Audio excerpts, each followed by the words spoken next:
Assalamualaikum warahmatullahi wabarakatuh. Perkenalkan, nama saya Ika Nurul Karimah Putri.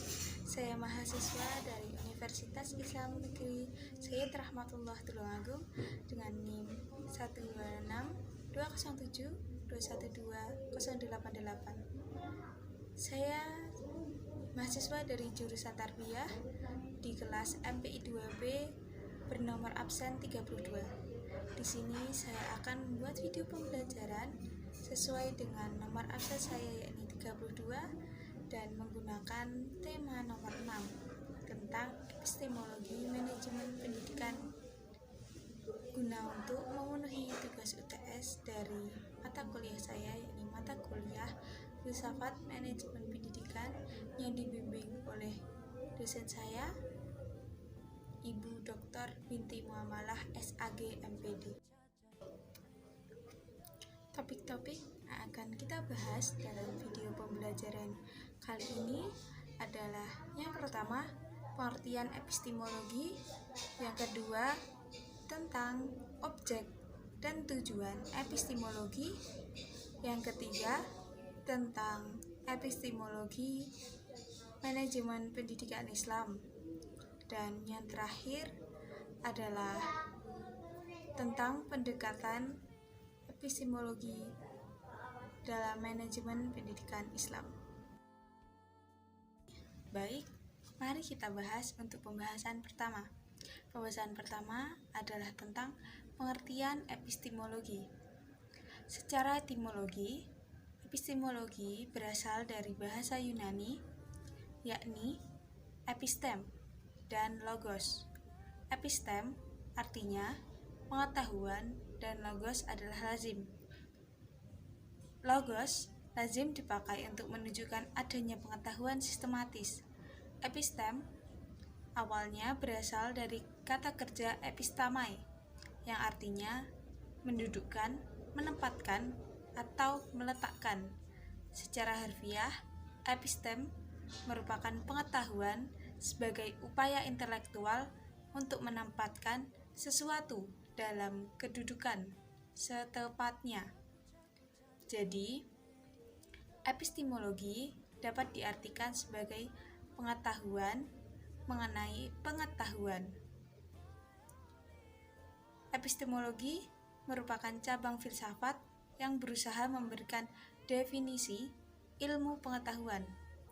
Luas jangkauan epistemologi dapat menyebabkan pembahasannya menjadi lebih detail serta sulit.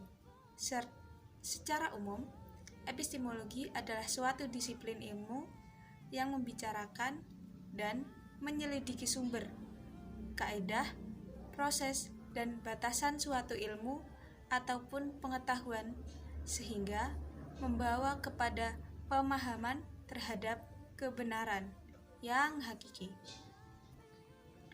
Epistemologi Islam adalah filsafat hukum yang menganalisis hukum Islam secara metodologis dan sistematis, sehingga mendapatkan keterangan yang mendasar atau menganalisis hukum Islam secara ilmiah dengan pendekatan filsafat sebagai alatnya. Epistemologi merupakan suatu ilmu yang mengkaji tentang sumber pengetahuan atau asal mula metode, struktur, dan valid tidaknya suatu pengetahuan. Contoh, epistemologi dalam kehidupan sehari-hari yang berhubungan dengan bagaimana kita mendapatkan ilmu pengetahuan. Berdasarkan dari beberapa definisi, epistemologi tersebut dapat diartikan bahwa epistemologi erat kaitannya dengan masalah-masalah yang meliputi 1. Filsafat, yaitu sebagai cabang filsafat yang berusaha mencari hakikat dan kebenaran pengetahuan. 2. Metode yang bertujuan untuk mengatur cara manusia dalam memperoleh sebuah pengetahuan. 3. Sistem yang bertujuan memperoleh realitas kebenaran pengetahuan itu sendiri. Untuk materi kedua kita adalah membahas tentang objek dan tujuan dari epistemologi.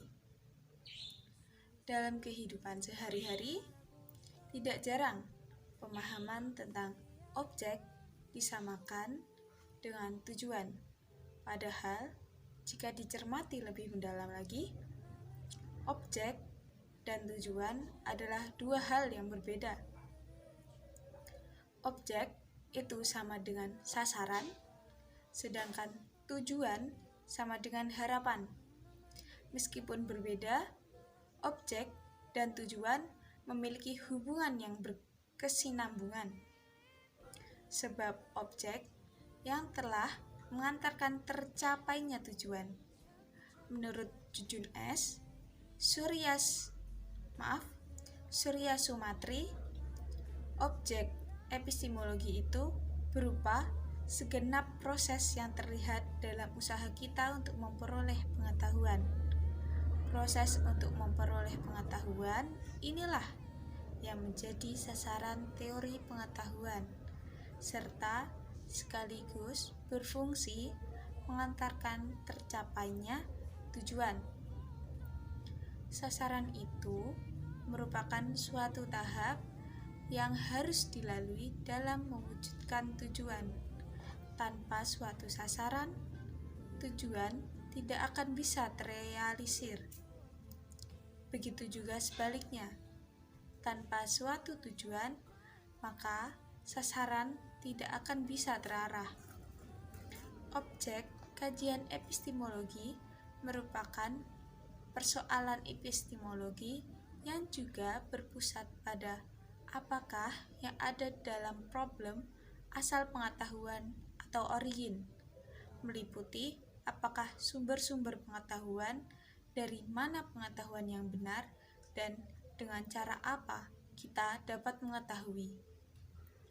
Problem penampilan atau appearance, yang meliputi apakah yang menjadi karakteristik pengetahuan, apakah dunia real di luar akal, apakah dunia dapat diketahui. Problem mencoba kebenaran atau verification, yang meliputi apakah pengetahuan kita itu benar, bagaimana membedakan kebenaran dan kekeliruan. Lalu, untuk objek material dari epistemologi adalah pengetahuan manusia, sedangkan logika adalah pemikiran manusia.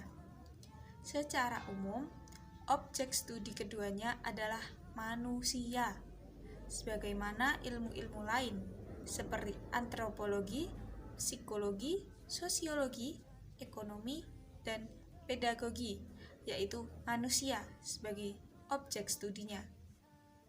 Epistemologi memiliki fungsi dalam filsafat ilmu, yaitu sebagai landasan tindakan manusia di kesehariannya, dasar pengembangan ilmu pengetahuan, dan sebagai sarana mengetahui kebenaran pengetahuan. Selanjutnya, tujuan dari epistemologi menurut Jacques Martin mengatakan, tujuan epistemologi bukanlah hal yang utama untuk menjawab pertanyaan apakah saya dapat tahu, tetapi untuk menemukan syarat-syarat yang memungkinkan saya dapat tahu. Dan untuk materi kita yang terakhir pada pertemuan kali ini adalah tentang pendekatan yang ada di epistemologi manajemen pendidikan Islam. Dalam epistemologi Barat, terdapat pendekatan-pendekatan yang berbeda dengan epistemologi Islam. Epistemologi Barat telah melahirkan empirialisme ke seluruh dunia dengan pendekatan-pendekatan yang ada yang meniadakan aspek teologi. Pendekatan-pendekatan tersebut antara lain: yang pertama, skeptis. Pendekatan skeptis memiliki ciri-ciri keraguan-raguan atau kesangsian yang tampaknya menjadi warna dasar bagi epistemologi barat. Skeptisisme ini dibuat pertama kalinya di dunia barat yang diperkenalkan oleh René Descartes. Bagi Descartes, filsafat dan ilmu pengetahuan dapat diperbarui melalui metode dengan menyaksikan segala-galanya. Yang kedua adalah pendekatan rasional empirik. Metode skeptis sebenarnya tidak bisa dilepaskan dari metode rasional. Bersama metode lain, rasional menentukan keabsahan suatu ilmu pengetahuan. Namun, rasional memiliki kekuatan yang paling besar dalam menentukan keabsahan ilmu pengetahuan. Sedangkan, lawan dari rasional adalah empiris. Pendekatan ini memanfaatkan pengalaman indrawi sebagai metode untuk mewujudkan ilmu pengetahuan. Untuk pendekatan ketiga adalah pendekatan dikotomi. Karakteristik epistemologi barat adalah dikotomi, antara lain nilai dan fakta, realita, objektivitas dan nilai-nilai subjektif, serta pengamatan dari dunia luar. Pembagian pengetahuan yang bersifat dikotomi itu tidak diterima oleh Islam karena berlawanan dengan kandungan ajaran Islam yang dikhawatirkan dapat menyebabkan kehancuran keilmuan di masyarakat Muslim. Pendekatan keempat adalah pendekatan positivis objektivis. Ciri positif dari epistemologi barat adalah dipengaruhi oleh positivisme.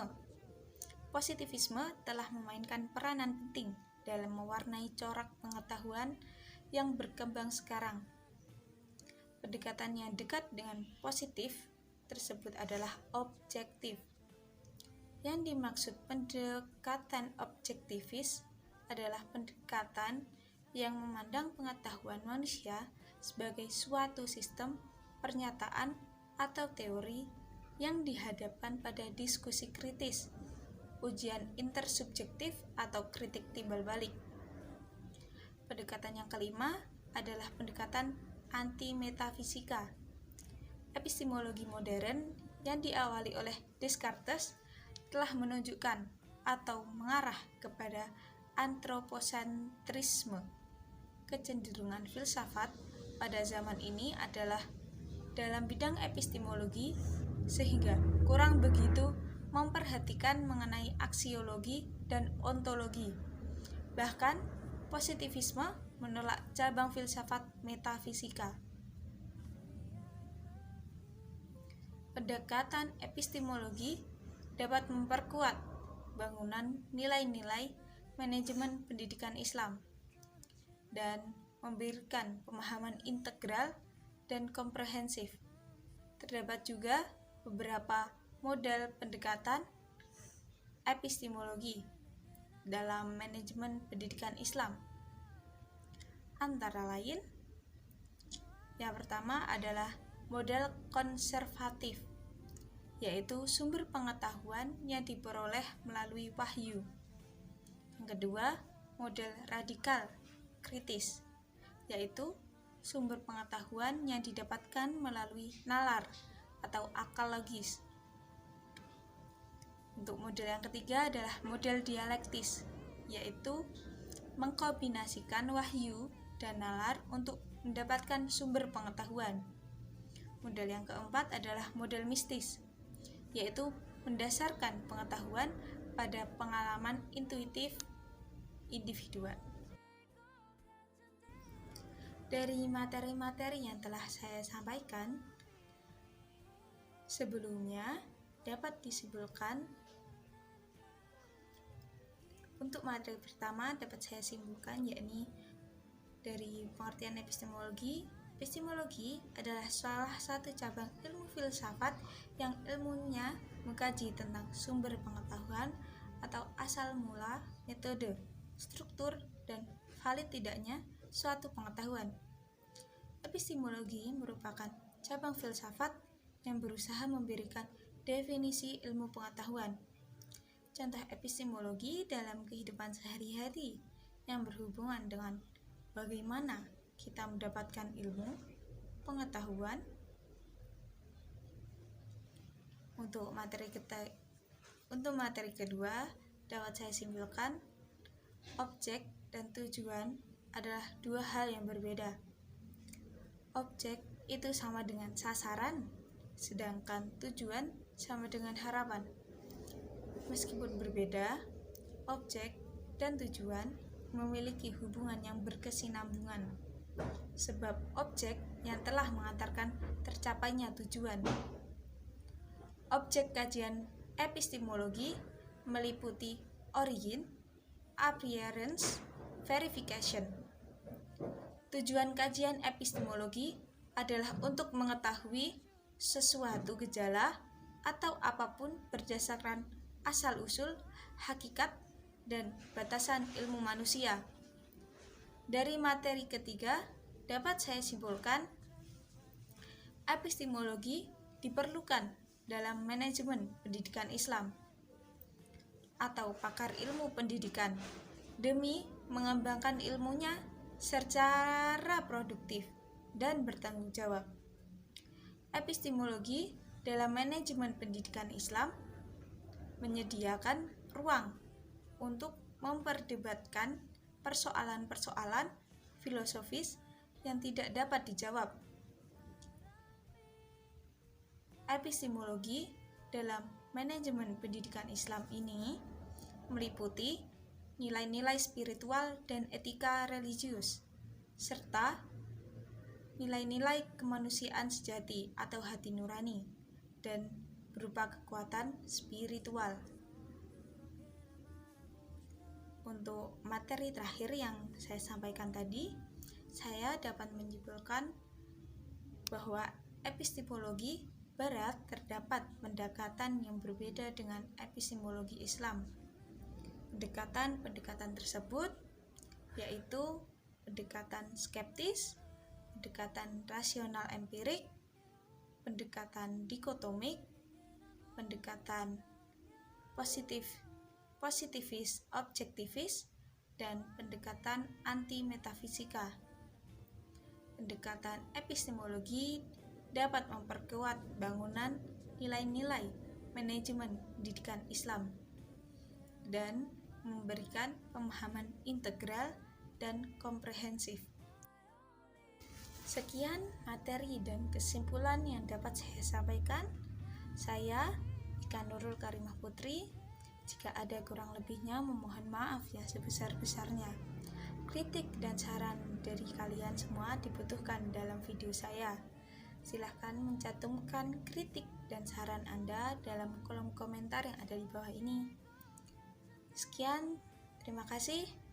Wabillahi taufik wal hidayah. Wassalamualaikum warahmatullahi wabarakatuh.